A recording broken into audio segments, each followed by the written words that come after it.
There's a story that I heard on Evangelist Freda Afriyie's platform on TikTok that I think would be a good life lesson for all of us. And I also want to know what your opinion is, how you would advise the victim in this story about what to do. So simply put, there's a young lady that gets the opportunity to leave Ghana, where she's from, to travel to America to make a life for herself. She gets to the United States. She works so hard for many years, eventually gets herself documented and saves quite a bit of money. She ends up going back home to Ghana after a few years, manages to put up a house for herself and her family, and also starts a hotel project with other pieces of land that she had managed to purchase with income from her travel to the United States. But this girl was of age. She should settle down and have a lifetime partner. Many people on her visit were talking about this guy that is so down to earth. He doesn't speak much. You know, he's a man of God. He fears the Lord. And they just thought that he would be the perfect match to this woman. So after much testimonies about this guy, she decides to give him a try. She meets him. They hang about for a little bit. And eventually, they get married. The man had been married before, had 2 children from his previous relationship. The woman, on the other hand, never been married, no children. So after the wedding is completed, this woman is documented in the United States. So she decides to, document the husband and his 2 children and bring them all over with her to live in the United States, one big happy family. She succeeds. The husband and his 2 children from the previous marriage go to join the wife in the States, and them together also have 2 children. So now there's 2 children from the marriage, there's 2 children from the man from his previous marriage, 4 children, 2 adults, 2 parents in love, big happy family, 6 people in the home. They're both working hard, they're saving money, there are all kinds of things that they want to do, all kinds of dreams and aspirations. Sometime after that, husband says, my sister who lost the husband and is now a widow back home, she now has all these kids that she's saddled with to look after, and I think it will be a great idea if you would agree that I go bring my sister to come live with us and also start a life of her own, so that she can also start to make her own money and go send that money home to look after her children, maybe even eventually get her children to join her. They would have a better life in America. After much deliberation, the wife agreed that that's probably a good idea because they've been supporting the husband's sister for years, and it was taking its own financial toll on them and their family that they were just starting to form. So after time, the husband goes back home to Ghana to go help the sister get herself sorted out, documents and everything, get her immigration stuff, all ducks in a row, and then be able to travel. The wife thought that that was what he was going to do, except a week later after his trip to Ghana, the wife gets a phone call from the family to say she needs to come right now because the husband is in a very bad place and they're fearing the worst. The doctors don't think he's even going to make it, so she has to come now. So within a couple of days, she had to get people to organize who's going to look after her children there in the States and everything, and flew to go see exactly what had happened to her husband. She had to take time off work. You can't begin to imagine what that felt like, what that was like for this woman. But she did what she did. And she was able to go see him, took time off to go see him. On arrival, this woman saw that where the husband was really bad. He was really in a bad place. This woman had also, on top of everything that she was doing, also decided that, she wanted to go into medicine. So on top of working all the hours God sent, looking after a husband and 4 children in the States, she was also a student, a medical student that was training to become a medical doctor. So she knew quite a bit about what was happening, and when she went to see for herself, she knew that it wasn't good.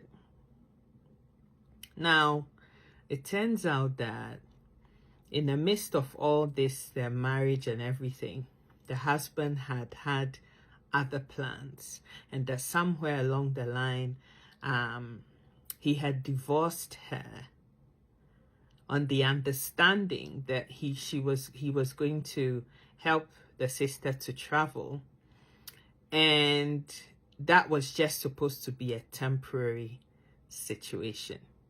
If you know what people do with arranged marriages and all that, you probably understand. But he was trying to help his sister to also have a good life.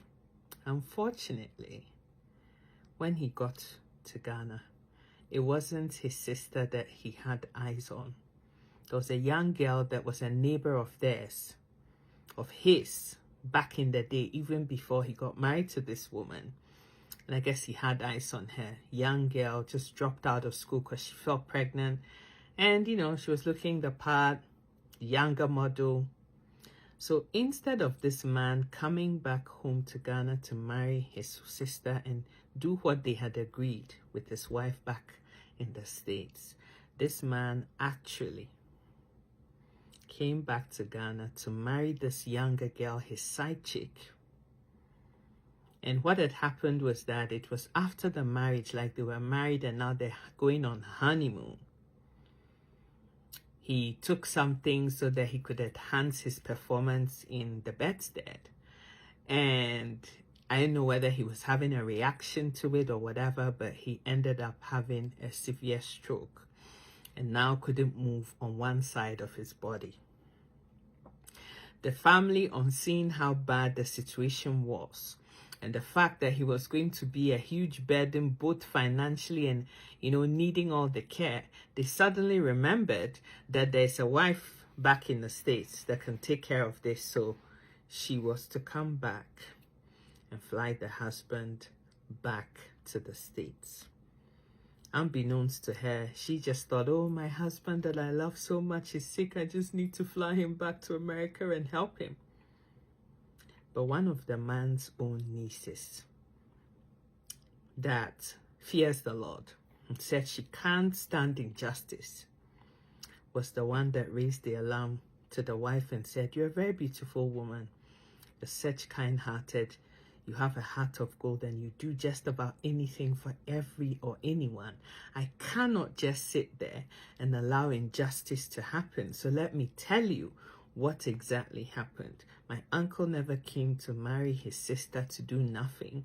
He came, and this is what he did. And it was in the course of his actions, actually after the marriage and the honeymoon, they were in a hotel, and then this happened. The woman, perplexed, confused, not knowing what to do, is asking the general public whether she should fly the man back to the States and treat him as a husband and nurse him back to health, or leave him back in Ghana for whatever will happen to him to happen to him. To me, the fact that you're divorced from me, from the United States, means that we're not married anymore, technically. The fact that you thought that you were better than sense and you were going to find a younger model, in fact, marry her and bring her to the States and have a whole new different family, means that you're evil. And so to me, if you can deal with the good, you can also deal with the bad. So this new wife is now saddled with a husband back in Ghana that has a stroke and is going to need long-term care. And if I were this wife or ex-wife, that is what she was, ex-wife from the United States, albeit that they had 2 children together, I would fly back to the United States and leave his sorry ass back in Ghana. What is good for the goose is good for the gander, and the evil men do should live after them. I don't know what you think, but I'm one person that hates injustice. I'm somebody that thinks that good people should not be taken advantage of. I know what you think, but if it was me, I think the writing is on the wall. People don't get to take advantage of people and get away with it and think that they can do just about anything they want in this life with no repercussions, with no ramifications, with no consequences. I really would like to know what you think and what you would do. I know there's all these people that are going to say, oh, forgiveness is divine, to err is human. That's okay. I forgive him. But he can stay in Ghana with his new young wife, and his new young wife can be responsible for her new old husband and take care of her home. It's as simple as that. This guy was sending monies to this girl and doing all manner of things. He didn't just, acquire this taste to marry her overnight. It was something that he had planned, calculated in his mind. If any human being can do this kind of an atrocity against his own so-called wife, a wife that loved him with all of her heart, even changed his destiny by bringing him over to the United States to make a home. And he chose to break that home now that he was smelling money and was seeing money. Thought that the best way to thank this wife that loved him more than sense in this way needs to pay the price. You start the music, you dance to it.